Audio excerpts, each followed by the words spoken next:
महिलाओं के सम्मान में आप पहले अगर खड़े हो जाते तो ज्यादा अच्छा। सर आप भले अफसर हो ठीक है, लेकिन महिलाओं के सम्मान में आपको खड़े होकर के बात महिलाओं के सम्मान में आपको पहले खड़े होकर के बात करनी चाहिए, बिल्कुल खड़े होकर के बात करना चाहिए। ये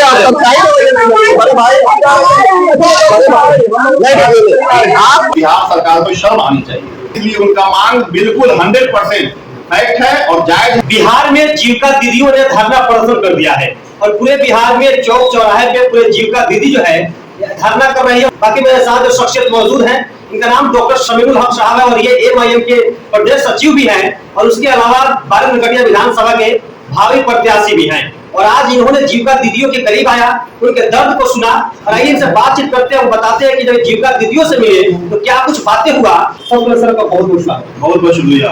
आज आपने जीविका दीदियों का दर्द सुनने आया, बिल्कुल क्या कुछ उन्होंने कहा? जीविका दीदियों के का आज ये था धरना प्रदर्शन था और उनकी 10 सूत्री मांग, इस 10 सूत्री मांग में उनकी सारी मांगे लगभग जायज हैं और हम लोग उसको अपना संवैधानिक ढंग से रखने के लिए उनके साथ यहाँ लब्बैक के लिए आए थे। और आज के युग में उनका जो मानदेय है वो न्यूनतम मजदूरी से भी कम है, इस पर बिहार सरकार को शर्म आनी चाहिए।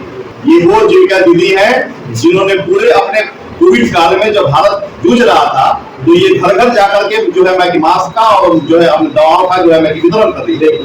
और ये चूंकि महिलाएं होती हैं और वो घर से जाकर के इतनी बड़ी जिम्मेदारी और मात्र जो है मैं 1200 रुपये और जो है मैं 2000 रुपये तक उनका लाभ उनका अपना जो है मैं मानदेय होता है।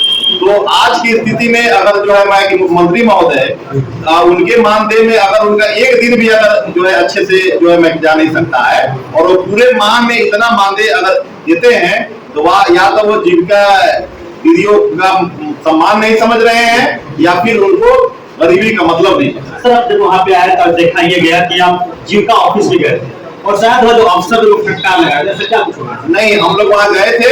सबसे पहले वहाँ जो अखिलेश्वर जी थे उनको मैंने जाकर के उनसे रिक्वेस्ट किया और उनको बताया कि जब महिलाएं आपसे बात करने के लिए आए और खासकर जब वो अपने आक्रोश में हैं तो उनके सम्मान में आपको सबसे पहले उठ करके मैंने खड़े हो जाना चाहिए। और आप अपनी कुर्सी पर बैठे हैं और सारी अपने दीदियां वहां पर आ रही हैं और वो आपका पैर तक पकड़ रही है। मैंने वहां देखा कि वो लोग उनका पैर तक अपना पकड़ रही है। इस पर मैंने उनको कहा कि आप अपने अपनशाही रवैये को बदलिए और महिलाओं के सम्मान में उठ करके मैंने खड़े हुए। और जो महिलाएं जायज ढंग से अपने मांग को वहां रख रही हैं और वहाँ जो है बाद में जो है वीडियो साहब भी आए और जो है अपने सीओ साहब भी थे, महिला अपना थानाध्यक्ष भी थी।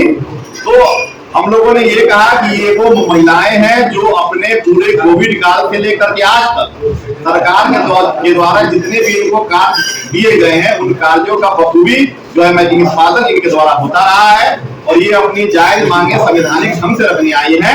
तो उस पर आपको एक्शन में लेना है और इनकी बातों को बिहार सरकार तक आप भेजने के लिए क्या लगता है सर कि नीतीश बाबू इनकी मांगों को पूरा करेंगे कि नहीं करेंगे? देखिए, ये जीविका दीदी है, ये अगर दुर्गा के अवतार में आ गई तो फिर बिहार सरकार को भागना पड़ेगा, गद्दी छोड़ कर उठ जाना पड़ेगा। जी, इनके लिए आपकी पार्टी एमआईएम से क्या कुछ करने वाले हैं? बिल्कुल, हम लोग इसकी आवाज अपने माननीय एमएलए अख्तरुल इमान साहब के सामने रखेंगे और उन लोगों से हम लोगों ने जो है मैं मांग पत्र भी लिया है कि उनकी जो जायज मांग होगी उसको ऑल इंडिया मजलिस इत्तेहादुल मुस्लिमीन के लोग सरकार के सामने रखेंगे, बाकायदा जो है मैं विधानसभा में रखेंगे और उनकी बात हम लोग सरकार तक ये समझना चाहिए। मैंने तो कहा कि अगर मुख्यमंत्री के अंदर अगर थोड़ी सी भी संवेदना है तो वो 1200 रुपये में उनके एक दिन का खर्च नहीं होता और 1200 रुपया में अपने पूरे परिवार को एक महीना तक ये वो अपने दीदियां हैं, इसलिए उनका मांग बिल्कुल 100%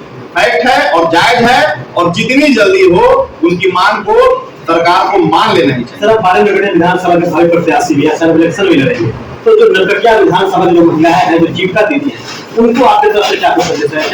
देखिए, हम लोग ने वहां भी जाकर के दीदियों को अपना समझाया है कि जो भी अपनी मांग रखनी है वो अपना संवैधानिक ढंग से रखे। जोश में आक्रोश में कुछ लोग हो सकते हैं कि आपको गलत दिशा जो है अगर देने का जो है ये करे, कार्य करे, लेकिन अपनी मांग को पूरी मजबूती के साथ अगर संवैधानिक ढंग से आप रखती है तो MIM का एक एक कार्यकर्ता आपके साथ, चाहे दिन हो चाहे रात हो, पूरी मजबूती के साथ जो है। चलिए, बाकी मेरे साथ बारानगरी विधानसभा के भावी प्रत्याशी डॉक्टर शमीउल हक साहब थे।